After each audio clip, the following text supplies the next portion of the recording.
Welcome আমার প্রিয় ভাই বোনেরা। মাধ্যমিক previous year questions with answers 2017 থেকে 2024 ভৌতবিজ্ঞান বিষয়ের আজকে করব পর্যায় সারণী ও মৌলদের ধর্মের পর্যাবৃত্ততা, এই অধ্যায়ের পার্ট এ অর্থাৎ এমসিকিউ। প্রথম প্রশ্ন, প্রদত্ত কোনটির পারমাণবিক ব্যাসার্ধ সর্বাধিক? Potassium, hydrogen, lithium, sodium. এখন যদি ভালো করে লক্ষ্য করা যায়, এই চারটা মৌলই হচ্ছে গ্রুপ 1 অর্থাৎ ক্ষার ধাতু। এখন ক্ষার ধাতুর প্রথমে কি আছে? হাইড্রোজেন, তারপরে লিথিয়াম, তারপরে সোডিয়াম, তারপরে পটাশিয়াম। পটাশিয়াম আছে 4 নম্বর পর্যায়ে। এখন আমরা জানি কোনো একটা শ্রেণী বরাবর নিচে নামলে ওপর থেকে নিচে নামলে পারমাণবিক ব্যাসার্ধ বৃদ্ধি পায়। তাহলে যেহেতু পটাশিয়াম একদম নিচের দিকে আছে, ওই জন্য পটাশিয়ামের পারমাণবিক ব্যাসার্ধ সর্বাধিক। তাহলে পটাশিয়াম হচ্ছে ঠিক উত্তর।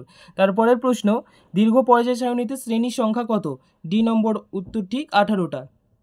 তারপরে নেক্সট প্রশ্ন, দীর্ঘ পর্যায় সারণীর কোন শ্রেণীতে হ্যালোজেন মৌলগুলি অবস্থিত? আমরা সবাই জানি গ্রুপ 17-এ। তারপরের প্রশ্ন, প্রদত্ত কোন ধর্মটি মৌলদের পর্যায়গত ধর্ম নয়? ঘনত্ব, গলনাঙ্ক, স্ফুটনাঙ্ক, ডি তেজস্ক্রিয়তা। মাধ্যমিক 2020 সালের প্রশ্ন। আমরা দেখে নিয়েছি তেজস্ক্রিয়তা হচ্ছে পরমাণু নিউক্লিয়াস জনিত ঘটনা, আমরা দেখে নিয়েছি, ক্লাস 10-এই দেখেছি। তারপরের প্রশ্ন, দীর্ঘ পর্যায় সারণীতে শ্রেণীর সংখ্যা 18। এটাও একটা ওকে করলাম, 2022 সালে এসেছিল।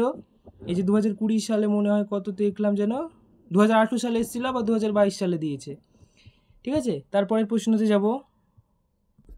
নেক্সট প্রশ্ন, দীর্ঘ পর্যায় সারণীর শ্রেণী 17-র অন্তর্গত ক্লোরিন, আয়োডিন, ফ্লুরিন, ব্রোমিন ব্র্যাকেটে পারমাণবিক ক্রমাঙ্কগুলো দিয়ে দিয়েছে।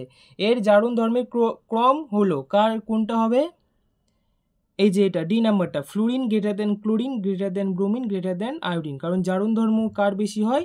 যে ইলেকট্রনকে গ্রহণ করার প্রবণতা যার বেশি, তার জারণ ধর্ম বেশি হয়। এখন আমরা জানি এফ যেহেতু অধিক তড়িৎ ঋণাত্মক মৌল, তাই জন্য এর ইলেকট্রনের প্রতি আসক্তিটা বেশি হয়, তাই জন্য এর ক্ষেত্রে জারণ ধর্ম বেশি দেখা যায়, তারপরে আস্তে আস্তে কমতে থাকে। যাই হোক, পরের প্রশ্ন, মাধ্যমিক 2023 সালের প্রশ্ন, দীর্ঘ পর্যায় সারণীর চতুর্থ পর্যায়ে কতগুলি মৌলিক পদার্থ আছে? 8 না 32 না 16 না 18?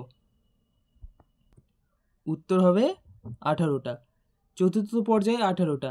নেক্সট প্রশ্ন, মৌলগুলিকে তড়িৎ ধনাত্মকতার ঊর্ধ্বক্রম অনুসারে সাজালে কোনটি সঠিক হবে তা নির্বাচন করো। মাধ্যমিক 2024 সালে দিয়েছিল। তাহলে কোনটা হবে? বলেছে তড়িৎ ধনাত্মকতা। এখন আমরা তড়িৎ ঋণাত্মকতা পড়েছি, তড়িৎ ঋণাত্মকতার বিপরীতই হচ্ছে তড়িৎ ধনাত্মকতা। এখন তড়িৎ ঋণাত্মকতা কার বেশি? ফ্লুরিনের বেশি। তারপরে কার? অক্সিজেন, তারপরে নাইট্রোজেন, তারপর কার্বন। কেন আমি বলছি, যেগুলা এই চারটে দেখো পরপর করে একদম সাজানো আছে। কার্বনের হচ্ছে 6, নাইট্রোজেনের হচ্ছে 7, অক্সিজেনের হচ্ছে 8, 9, দেখো পরপর সাজানো আছে। এখন আমরা জানি তড়িৎ ঋণাত্মকতা যত আমি বাম দিক থেকে ডান দিকে যাব তত কী হবে? বৃদ্ধি পাবে। ঠিক আছে, তাহলে যদি এদিক থেকে এদিকে, বাম দিক থেকে ডান দিকে গেলে যদি তড়িৎ ঋণাত্মকতা বৃদ্ধি পায়, তাহলে উল্টো দিকে যদি যায় তাহলে তড়িৎ ধনাত্মকতাও বৃদ্ধি পাবে, তাই তো? তার মানে তড়িৎ ধনাত্মকতা কার কম হবে? কার বেশি হবে? কার্বনের, তারপরে নাইট্রোজেনের, তারপরে অক্সিজেনের। বুঝা গেল? তাহলে এটা কোন অপশানে আছে?